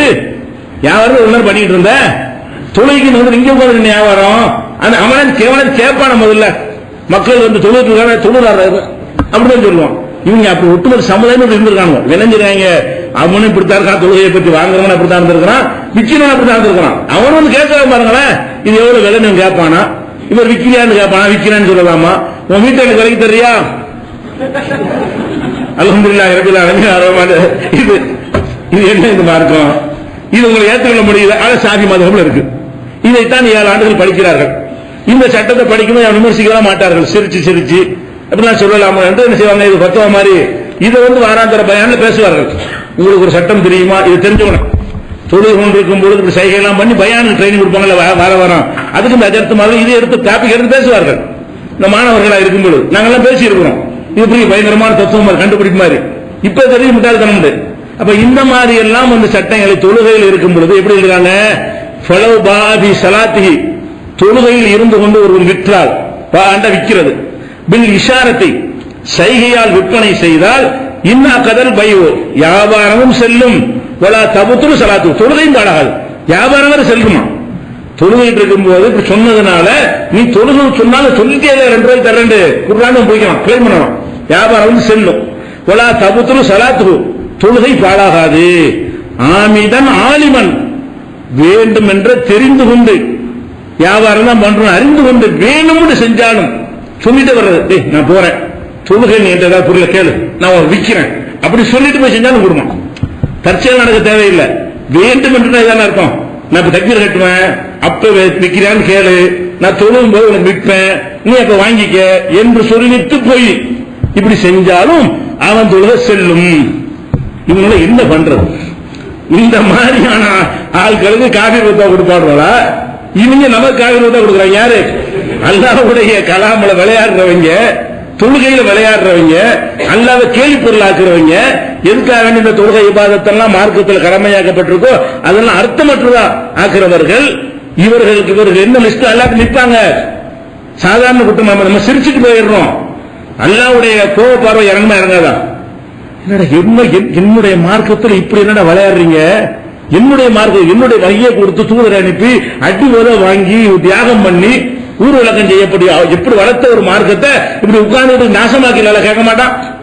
அப்படியான சட்டங்களை என்ன செய்யறாங்க, எழுதி வச்சிருக்காங்க. இது யானத்து தாலிபின்ல 4வது அத்தியாயத்தில் 4வது வால்யூம்ல 16ஆம் பக்கத்தில் இருக்கிறது. அதே மாதிரி வந்து இதை பாருங்க, இது எல்லாருக்கும் புரிய ஆராய்ச்சிலாம் தேவையில்லை. கஞ்சா இருக்குல்ல, கஞ்சா அடிக்கலாமா? கஞ்சானா ஒரு இலை, அது புகைத்தால் போதை வரும். கஞ்சாங்கிற இலை எடுத்து பீடியில சிகரெட்ல வச்சு என்ன செய்வாங்க, சுருட்டிக்கிட்டு இழுப்பாங்க. அந்த புகையை கஞ்சா புகை இழுக்கும் பொழுது என்னவாங்க, ஒரு விதமான ஒரு மயக்கம் போதை வரும். தண்ணி அடிச்சா சாரை அடிச்சா வருதுல, அது மாதிரியான கஞ்சாங்கிறது அவ்வளவு பெரிய ஒரு போதை தரக்கூடிய ஒரு பொருள். இந்த கஞ்சாங்கிறது இந்தியாவிலையும் உலக நாடுகளையும் தடுக்கப்பட்டிருக்கிறது. எந்த நாட்டிலையும் கஞ்சா பயிரிடக்கூடாது. பயிரிட்டால் என்ன செய்வாங்க, போலீஸ்காரங்க அவ்வளவு தீ வச்சு கொளுத்திடுவாங்க. கஞ்சா 1/2 கிலோ வச்சிருந்தா கூட பிடிச்சிட்டு போயிடுவாங்க. கஞ்சா வந்து விற்கிறது வாங்குறது எல்லாமே தடை செய்யப்படும். இந்திய டாஸ்மாக் திறந்த நாட்டிலே கஞ்சாவுக்கு தடை. டாஸ்மாக் திறந்து வச்சுக்கிற நாட்டிலே இருக்கிறது கஞ்சாவுக்கு தடை இருக்கிறது. அப்ப கஞ்சாங்கிறது ஒரு டேஞ்சரான ஒரு பொருளாக அரசாங்கத்தில் ஒரு டாஸ்மாக் மாதிரி ஒரு காஸ்மாக் போட்டு ஒரு கஞ்சா விற்கலாம்ல, அப்படி விற்கல. நீனும் விற்க கூடாது, அரசாங்கம் விற்காது. இப்படி உலக நாடுகள் எல்லாம் கஞ்சாங்கிறத தடுத்து வச்சிருக்கிறாங்க. இந்த சாதி மதத்துக்காரன் என்ன பண்றான்னு கேட்டா, யுக்குரஹு அக்ரு யஸீரி மின்ஹா, இந்த கஞ்சாவை கொஞ்சமா யூஸ் பண்ணுவது மக்ரூஹ், பெரிய குற்றம் இல்ல, ஹராம் இல்ல, ஹராம் கிடையாது. மக்ரூஹ் என்னது, அவ்வளவு நல்லது இல்லை எழுதிக்கிறாங்க. கொஞ்சமா இருக்கிறது, கொஞ்சாண்ட உடனே அதுக்கப்புறம் என்ன செய்யறாங்கன்னு கேட்டா, தாத்தில் கலீல், இதை குறைவாக யூஸ் பண்ணுவது பயன்படுத்துவது கூடும். மால் கராகத்தி மக்ரூஹோட கூடும். ஒலா எவரும் ஹராம் ஆகாது. மதரசாவில் சொல்லிக் கொடுக்கும்போது எப்படி சொல்லிக் கொடுக்குறாங்கன்னா, கஞ்சா இருக்குதுல அது கொஞ்சமா யூஸ் பண்ணிக்கலாம், மக்ரூஹ் தான, ஹராம் இல்ல, மக்ரூஹோட அது கூடும், ஜாயிஸ், மக்ரூஹோட ஜாயிஸ் ஹலாலு சொல்லிவிட்டு வலாக்கின் யஜிபு கத்மு அலல் அவாம், இது அவாம்களுக்கு சொல்லிவிடாத. அவாம் யாரு? பாமரர்கள். அவாம் யாரு? பாமர மக்கள், பொதுமக்களுக்கு சொல்லக்கூடாது. ஏன் சொல்லக்கூடாது அப்படின்னு வாசம். லாக்கின் எஜிபு கத்துமு அளவம், கொஞ்சமா கஞ்சா அடிக்கலாம் என்பதை அஜர்த்துமார்கள் மட்டும்தான் வைத்துக் கொள்ளணுமே தவிர பொதுமக்களுக்கு சொல்லிவிடாதீர்கள் அப்படி நினைச்சுக்கிறாங்க. அவன் பொதுமக்களுக்கு யார் சொல்லக்கூடாது, படிக்கணும் சொல்லக்கூடாது. இந்த படிக்கிற ஆலிம் தான் படிக்கிறான் அந்த புஸ்தகத்தை. இந்த புஸ்தகத்தை படிக்கிற ஆலிம் படிக்கிற கோர்ஸ் படிக்கிறவன் இது யாருக்கு சொல்லக்கூடாதா? உங்களை மாதிரி ஆளுக்கு சொல்லக்கூடாதான். ஏன் சொல்லக்கூடாதான்? அல்லாஹ் யதாஅத்து கஸீரஹு யத்தகி அன்ஹு கலீலும், ரொம்ப யூஸ் பண்ணிட்டு அதை கொஞ்சம் நினைச்சிருவாங்க. உங்களுக்கு அளவு தெரியும் கரெக்டா. ஆலிம் சேவா இருக்கிற ஆளுக்கு தான் அந்த டோஸ் கரெக்டா தெரியும். இவன் கொஞ்சம், இது ரொம்ப. அவனுக்கு சொன்னீங்கன்னா ரொம்ப எடுத்துட்டு கொஞ்சம் எவ்வளவு பார்த்து இது என்ன நினைக்கிறீங்க? இவங்கள என்ன இது யானத்து தாலிம் இல்ல, 4வது வால்யூம்ல 156ஆம் பக்கத்தில் இருக்கிறது. அப்ப அந்த கஞ்சாவை வந்து கொஞ்சமா யூஸ் பண்ணலாம் சொல்லுவானா? ரசூல் ஸல்லல்லாஹு அலைஹி சொன்னாங்கன்னா மாஸ்கர கதீருஹு ஃபகலீலுஹு மின்ஹு ஹராம். எந்த ஒரு பொருளாவது அதிகமாக உட்கொண்டால் போதை தரும் என்றால் அதை குறைவாக உட்கொள்வதும் ஹராமு. இப்ப சாராய 100 மில்லி குடிச்சா தான் போதை வரும், 5 மில்லில போதை வராது. 5 மில்லி ஹராம் தான். 5 மில்லிய சாப்பிட்டா ஒருத்தன் போதை வராது, 100 மில்லி எல்லாம் போதை வரும் வச்சுக்கிறங்க. ரசூலுல்லாஹ்வுடைய ஹதீஸ் என்ன சொல்லுது? மாஸ்கர கதீருஹு, எதை அதிகமாக உட்கொள்வது போதையை ஏற்படுத்துமோ ஃபகலீலுஹு மின்ஹு ஹராம், அதில் குறைந்த அளவும் ஹராம். அப்ப போதை தர்ற பொருளை போதை தராத அளவுக்கு கூட சாப்பிடக்கூடாது.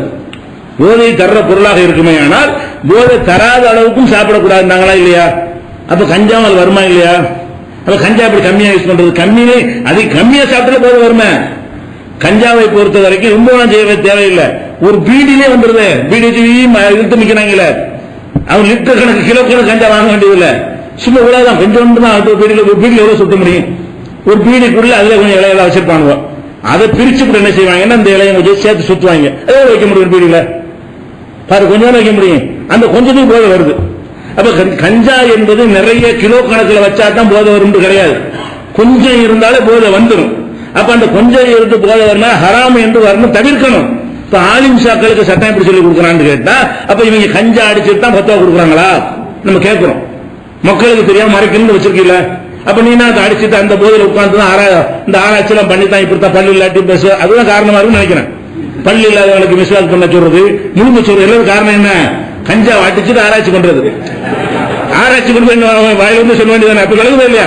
இந்த ஆராய்ச்சிகளை என்ன காரணம் கேட்டா, ஆலிம் ஷாக்கள் என்கிற பேர்ல கஞ்சா அடிக்கலாம் எழுதிட்டு இருக்கிறார்கள். இதுக்கு பேர் மதுஹப்.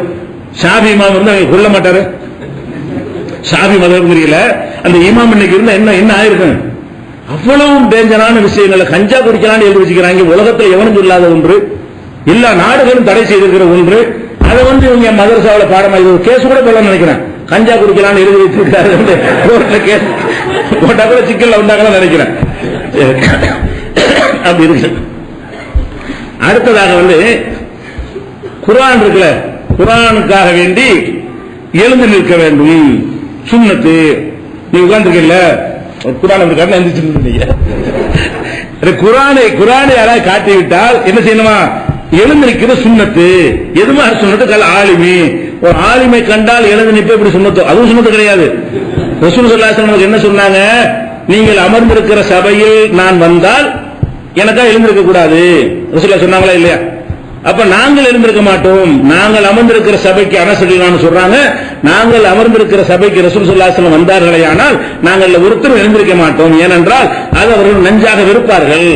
ரசூல் ஸல்லல்லாஹு அலைஹி வஸல்லம் அவர்கள் கடுமையா வெறுக்கிற காரணத்தினால அவங்க வரும்போது நாங்க எந்திரிக்க மாட்டோங்கிறாங்க. அஜர்த்துலாம் பெரிய ஆலிம் அவங்க தானே. அந்த ஆலிமுக்காக சஹாபாக்கள் யாருமே என்ன செய்யல, எழுந்திருக்க இல்ல. அப்படி வந்து ரசூல் ஸல்லல்லாஹு அலைஹி வஸல்லம் அந்த மக்களை பயிற்சி வைத்திருந்தார்கள், ஒரு ஆளுக்காக எழுந்திருக்க கூடாது. இவங்க ஒரு கல்ல 2 மாங்க அடிக்கிற மாதிரி ஆலிமுக்கு எழுவது எப்படி சுன்னத்தோ அது ரொம்ப நிரூபிக்கப்பட்ட விஷயம். அது மாதிரி குர்ஆனுக்கும் எழுந்து நிக்கிறது சுன்னத்து. குர்ஆனுக்கு எப்படி எழுந்து நிக்கிறது கேட்டா நம்ம கேட்டோம், அதுக்கு விளக்கம் எதிர்த்து கேட்கல, புரிஞ்சுக்கிற கேட்டோம்.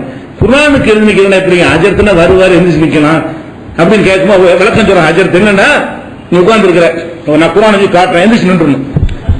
குர்ஆனை காட்ட குர்ஆன் முடிச்சு காட்டாச்சுல, குர்ஆனை தூக்கி காட்டி விட்டா உடனே என்ன செய்யணுமா?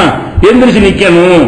இது எங்க இருந்து எடுத்தீங்க? குர்ஆனை கண்டா எழுந்து நிக்கிறது ரசூலுல்லாஹி அலைஹி வஸல்லம் புத்தகம் இருந்துச்சா? முதல்ல இல்ல ஆளுக்கு பெயிண்டிங் பண்ணி வச்சிருந்தாங்களா? சும்மா ஆளுக்கு ஒரு ஏட்டில் எழுதி வச்சிருந்தாங்க, அவ்வளவுதான். எல்லாத்தையும் குர்ஆன் இருக்கவே இல்லை, மனப்பாடம் பண்ணவங்க இருந்தாங்க. அப்ப குர்ஆனுக்கு எழுந்து நிக்கிறதுங்கிறது எங்க இருந்து கண்டுபிடிச்சிங்க? ஆலிமுக்கு எழுந்து நிக்கணும். ஆலிமுக்கு எலும்பு நீக்கணும்னு மார்க்கத்தில் எங்க இருக்கிறது? அப்ப ரெண்டுமே வகைக்கு அப்பாற்பட்ட விஷயமாக இருக்கிறது. இது 19 1வது வால்யூம்ல 69வது பக்கத்துல இருக்கிறது. யானத்து தாலிபில்ல 1ல 69ஆம் பக்கத்தில் இருக்கிறது. அதை விட இது ரொம்ப பெரிய தமாசான விஷயம். இது ஒண்ணு போதும். இவங்க மரகள்னு போனவங்க தான், இவங்களுக்கு அறிவுக்கு சம்பந்தமே இல்ல, இவங்க கஞ்சா அடிச்சுட்டு கூட எழுதியிருக்க மாட்டாங்க, கிறுக்கனா போய் தான் எழுதியிருப்பாங்க என்பதற்கு ஒரு பெரிய சட்டம். இந்த ஒரு சட்டம் போதுங்க. இதை கேட்டாலே என்ன செய்யும், இவங்க ஒரு சுய நினைவோட உள்ள ஒரு மனுஷன் எழுதியிருக்க மாட்டான் என்கிற மாதிரியான ஒரு சட்டம். என்ன சட்டம் சொல்றாங்கன்னு கேட்டா, ஒருத்தன் கருத்தை சொல்லிப்படுறான். ஒருத்தர் என்ன செய்யறாருன்னா, ஒரு மனிதன் ஒரு மிருகத்தோட சேர்ந்துறான், ஆட்டோட. கற்பனை அஜப்தா மதரச ஆராய்ச்சி பண்றாங்க, சட்டம் எடுக்கிறான். ஒரு மனிதன் என்ன செய்யறான், ஒரு ஆட்டோட சேர்ந்து அந்த ஆடு மனுஷ பிள்ளையை பெற்றுருச்சு. எப்படி இதெல்லாம் ஆராய்ச்சி பெற்றுருச்சு. மனுஷ பிள்ளையை பெற்றவன அது மனுஷனாவே வளருது. மனுஷனாக வளர்ந்து அது ஒரு ஆலிமா, பெரிய ஒரு படிச்ச ஆலிமாயி எல்லாம் வந்துருச்சுன்னு வைங்களேன்.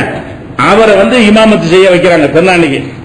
இமாமத்து செஞ்சு முடிச்ச உடனே அவரே அடுத்த பேர் குர்பானி கொடுத்துருவான்.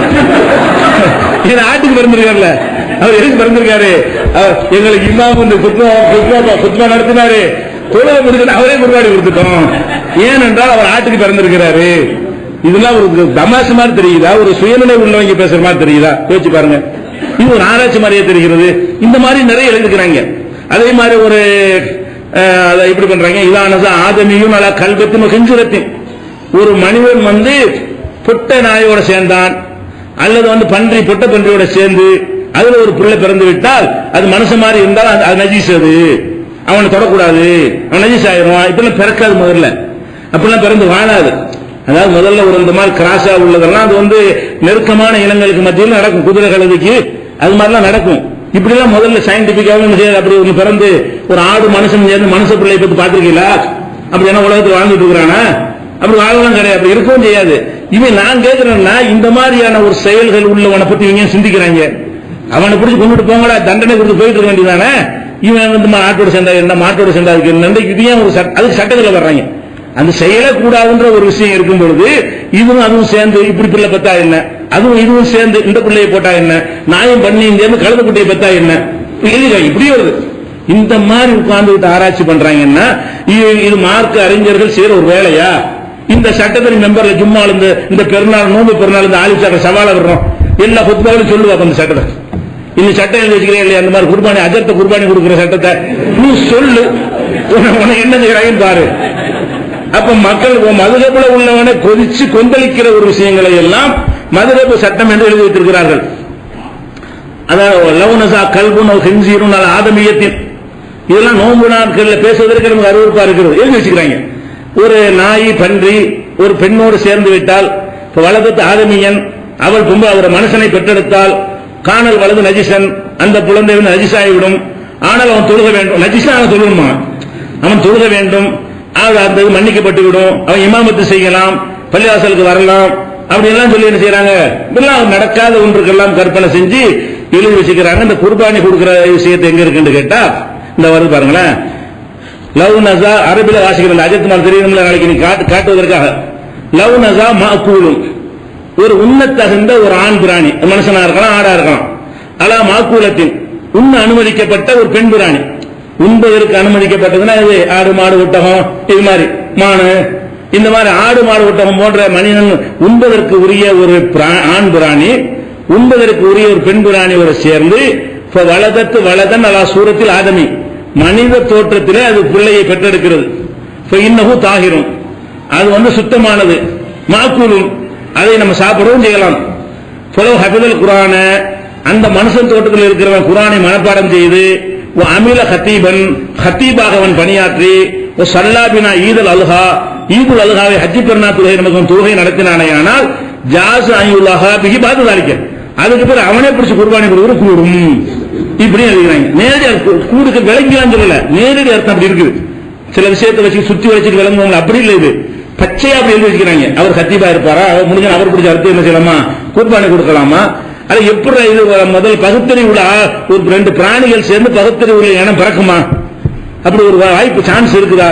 டார்வின் கூட சொல்லல, அதுல மிஞ்சி போயிட்டாங்க. டார்வின் தத்துவத்தை எல்லாம் தாண்டி போய் செஞ்சுட்டு இருக்காங்க. அப்ப இதை பார்க்கணும். இது எங்க இருக்குன்னு கேட்டா யானத்து தாலிபில் 1வது வால்யூம்ல 94ஆம் பக்கத்தில் இருக்குது. அதுக்கு அடுத்து என்ன, இந்த தட்டு எழுதி வைக்கிறாங்கல்ல, தட்டு தாயத்து எழுதி கரைச்சு குடிக்கிறாங்கல்ல, இதெல்லாம் எங்கடா வந்துட்டு பார்த்தோம்னா குர்ஆன்லயும் காணோம், ஹதீஸ்லயும் காணோம். பார்த்தா ஷாஃபி மதுஹப் எழுதிக்கிறாங்க. மலையாளத்தையும் ஜாஸ்தி செய்யறாங்க. கேரளா கூட ஷாஃபிகள் தான். இந்த தட்டு மாய மந்திரம் செய்யறாங்க யாரா இருக்கிறாங்க, கேரளாவுக்காக தான் இருக்கிறாங்க. கேரளாவில் ஷாஃபிகள் அதிகம் இருக்கிறாங்க.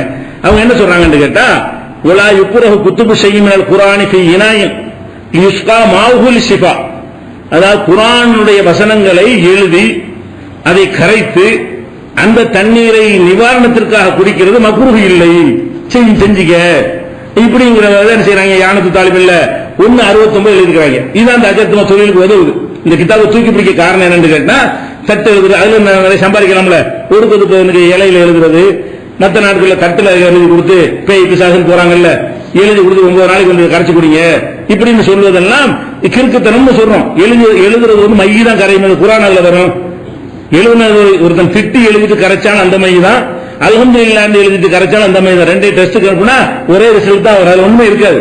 மைய தான். எழுத்துங்கிற இந்த தோற்றத்தில் இருக்கிற வரைக்கும் தான் எழுத்து. அழிச்சிட்டோம்னா அது இங்கு தான். சரியா?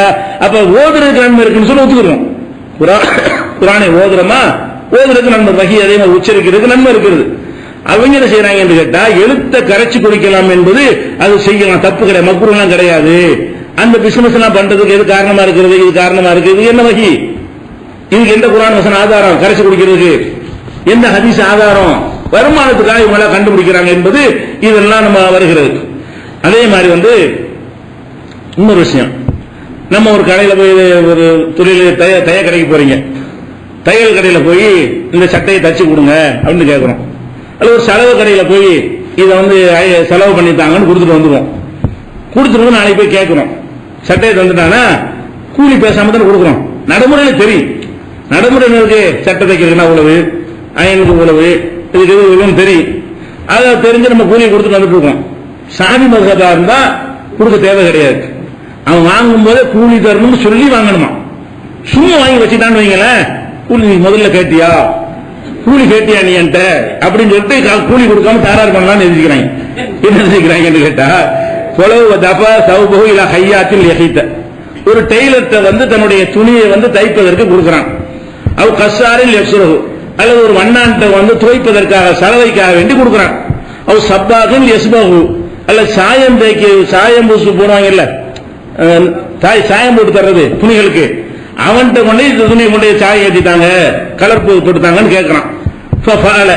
அவனை செஞ்சு கொடுக்குறான். உளம் எதுக்கு அகதுமா உஜரத்தன், உஜரத்து கூலியை பத்தி 2 பேருமே பேசிக்கல. சொலா உஜரத்துல கூலி கொடுக்காது, இதுக்கு சாயம் போட்டுட்டாங்கன்னா ரேட்டு வரல, வழக்கமான ரேட்டு எவ்வளவுன்னு கேட்பான்.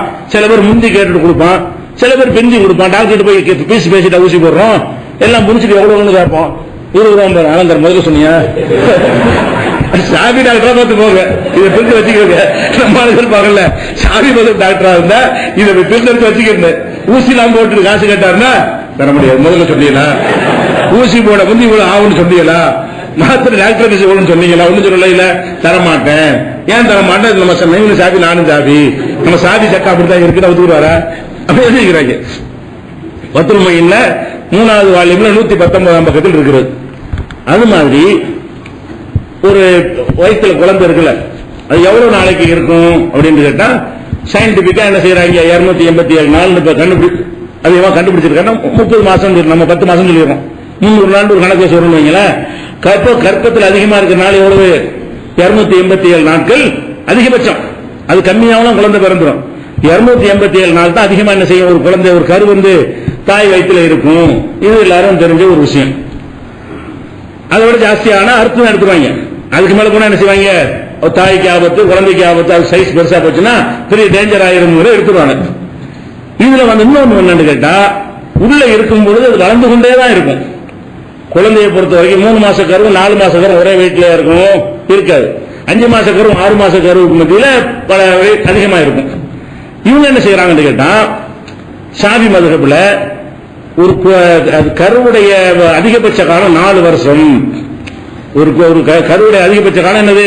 4 வருஷம். இதை சாதாரணமா சொன்னா இவருக்கு தெரியாது. இவங்க எங்க இதை கொண்டாந்து ஃபிட் பண்றாங்க கேட்டா தலாக்குல கொண்டு வர்றாங்க. தலாக்கு சட்டத்துல ஒருத்தன் பொண்டாடி தலாக்கு சொல்லிட்டான். தலாக்கு சொன்ன பிறகு 4 வருஷத்துக்கு 2 மாசத்துக்கு பிள்ளை பெற்றுட்டான். இவன் தலாக்கு சொல்லிட்டான். தலாக்கு சொல்லி அவன் தனியா போயிட்டு அவன் தனியா வந்துட்டாங்க.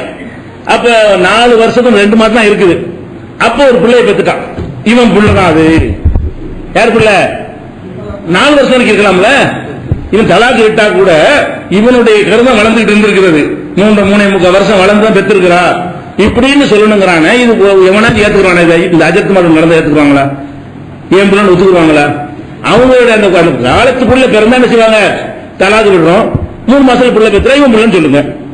விவாகரத்து செய்யும் பொழுது அந்த 280 நாள் கணக்கு இருக்குல்ல, அந்த கணக்குக்குள்ள 200 நாள்ல பெறட்டும், 250 பெறட்டும், அல்ல 17 நாள்ல பெறட்டும், இதெல்லாம் என்ன செய்யலாம்? அடே உன்னுடைய அவங்களோட சேர்ந்து இருந்த காரணத்தினால உன்னுடைய குழந்தை தான் கருவுதான் இருந்திருக்குது என்று அவன் மீது சுமத்தணும் ஒத்துக்கொள்ள வேண்டும். இவங்க என்ன செய்யறாங்கன்னு கேட்டா நம்மளுடைய அதிகபட்ச நாள் 60 சினி 4 வருடங்கள் 4 ஆண்டுகள் வரைக்கும் ஒரு குழந்தை கருவில் இருக்கும் என்று ஆராய்ச்சியாளர்கள் மூலமா கண்டுபிடிச்சிருக்காங்க. எந்த ஆராய்ச்சியாளர் கண்டுபிடிச்சிருக்காங்க? ஒரு ஆராய்ச்சியும் போட காணாம். அவர் வீட்டுல பக்கத்து வீட்டுல ஒருத்தருக்கு 4 வருஷம் கழிச்சு பிள்ளை பிறந்துச்சு. இவர் வீட்டுல அப்படியே இருக்கிறாங்க. இந்த ஒரு எங்க வீட்டுல ஒருத்தர் இருந்தார், அடுத்த வீட்டுக்காரரு, அவர் வீட்டுல 4 வருஷம் கழிச்சு தான் பிள்ளை பெற்றாங்க. இப்படி எல்லாம் ஒரு காரணத்தை போட்டு என்ன செய்யறாங்க? இது நிரூபிக்கப்பட்ட உண்மையில எழுதி வச்சுக்கிறாங்க. இப்ப நம்ம என்ன கேட்கிறோம் என்றால், அப்ப 4 வருடம் வரைக்கும் ஒரு குழந்தை கருவுல இருக்கிறதுக்கு சான்ஸ் இருக்கா? கருவுல இருந்து செத்து போயிடுவாங்க. 4 வருஷம் நினைச்சுனீங்கன்னா 4 மடங்கு வளர்ந்துடும். இந்த 1 வருஷத்துல என்ன சைஸ்ல இருக்குதோ அதை விட என்ன செய்யும்? 4 மடங்கு அந்த குழந்தை வளர்ந்துட்டு வெளியே வந்து வளருதா இல்லையா? அது அப்படி இருக்கிற பொருள். அது மாவு பிசைஞ்சு வைக்கிற மாதிரி வைக்க முடியுமா? அது உள்ள இருந்து 1 வருஷம் பிறக்கிற ஒரு டைம் வந்துருச்சு. அதை தாண்டினால் ஒரு பேச்சுக்கு வெளியே இருந்து வளர்ற மாதிரி என்ன செய்யும்? அது வளர்ந்துகிட்டே வரும். வளர்ந்து கிழிச்சுக்கிட்டு வேற மாதிரி டேஞ்சர் ஆகி போயிடும், ஆபத்தான நிலையாயிரும். அப்படிலாம் ஒருத்தருக்கு யாராலும் இருக்க முடியாது. அப்ப அல்லாஹ் என்ன செய்யறான்னா மனிதனை நம்மளை குறைந்த வளர்ச்சியில கொண்டு வர்றான். ஆடு மாடுகள்லாம் என்ன செய்யும்? குட்டி விட்டு ஓடும். ஆட்டுக்குட்டிலாம் இருக்க நம்மள மாதிரி 2 வருஷம் நடக்கும் இல்ல, அப்பவே நடக்கும். ஆட்டுக்குட்டிலாம் என்ன செய்யும்? போட்டவுடன் இப்படி குச்சி போட ஆரம்பிச்சோம். அப்ப மிருகங்கள்லாம் என்ன செய்யுதுன்னா அது முத்தி போய் தானாக செயல்படக்கூடிய பருவத்துக்கு வந்த பிறகு அல்ல பிறகு வைக்கலாம். மனிதனுக்கு அல்லாஹ் செஞ்ச கருணை என்னன்னு கேட்டா, என்ன தூக்கி பால் எல்லாம் கொடுக்க தெரியாது. நீ மிருகங்களுக்கு தூக்கி பால் கொடுக்குமா? தாய்ப்பால் கொடுக்க தெரியுமா? அதுவா நின்று அதுவா நடந்து அதுவா போய் தாய்ப்பால் குடிச்சாதான் அந்த குட்டிகள் வாழ முடியும் என்பதற்காக வேண்டி அதனுடைய காலத்தை அல்லாஹ் என்ன செய்யறான்? முதிர்ந்த நிலையில் வந்த பிறகு பிறக்க வைக்கிறான். மனிதன் எப்படி பிறக்க வைக்கிறான்? அந்த கருவறையில் இருக்கிற வரைக்கும் எவ்வளவு தேவை அது வரைக்கும் வைத்து விட்டு பேசவும் தெரியாது, ஆள தெரியாது, ஊட தெரியாது, காலத்துக்கு தெரியாது, கையத்துக்கு தெரியாது, சிரிக்க தெரியாது, இந்த மாதிரி ஒரு நிலையில வைத்து படிப்படியா அப்புறம் வேண்டுகள் நிக்கிற அளவு கொண்டு வர்றான். இந்த நிலையில் வரக்கூடாதுங்கிறதுக்கு தான் அல்ல என்ன செய்யறான்? சீக்கிரமே வெளியே கொண்டு வர்றான். இதெல்லாம் மனிதனுக்கு தாங்க இயலாது, பெண்களுக்கு தாங்க இயலாது, மிருகங்களுக்கு தாங்கிக்கணும். அந்த மாதிரி கையை உதைக்கிற அளவுக்கு வளர்ந்த பிறகு கூட அதனுடைய கருவறைகள் தாங்கக்கூடிய வகையில் படைக்கப்பட்டிருக்கிறது. மனிதன் இப்படி படைக்கப்படலை என்பதற்கு அல்லாஹ் செஞ்சிருக்கிறான். இவங்க 4 வருஷங்கிறாங்க. 4 வருஷத்துக்கு விவாகரத்து பண்ணிட்டு 4 வருஷத்துக்கு பிறகு உன் புள்ளன்னு சொன்ன உலகத்தில் எவனாச்சும் ஒத்துக்குறானா? ஒருத்தன் டைவர்ஸ் பண்ணிட்டான், பொன்னாடி தனியா போயிட்டான், 4 வருஷம் கழிச்சு பிள்ளைய பெறா, உன் புள்ளதான் எவன் ஒத்துக்குருவான்? ஷாஃபி ஒத்துக்குருவானா? ஹனபி ஒத்துக்குருவானா? ஒரு முஸ்லிம் இல்லாத ஒத்துக்குருவானா? யாராவது ஒத்துக்குருவானா? இத விஞ்ஞானி ஒத்துக்குருவானா? ஒரு டாக்டர் ஒத்துக்குருவாங்களா? அப்ப இந்த மாதிரியான ஒரு பைத்தியகார்த்தமான சட்டங்களை எல்லாம் என்ன செய்யறாங்க? எழுதி வச்சுக்கிறாங்க. இது யானத்து தாலிபின்ல 4வது வால்யூம்ல 49ஆம் பக்கத்தில் இருக்கிறது. இன்னும் சில விஷயங்கள் ஷாஃபி மதுஹப் சம்பந்தமாக இருக்கிறது. அடுத்து வேற ஒரு டாபிக் எடுக்கணும்ல, வஹீக்கு எதிரான விஷயங்கள், அதுகளை இன்ஷா அல்லாஹ் பார்க்கலாம்.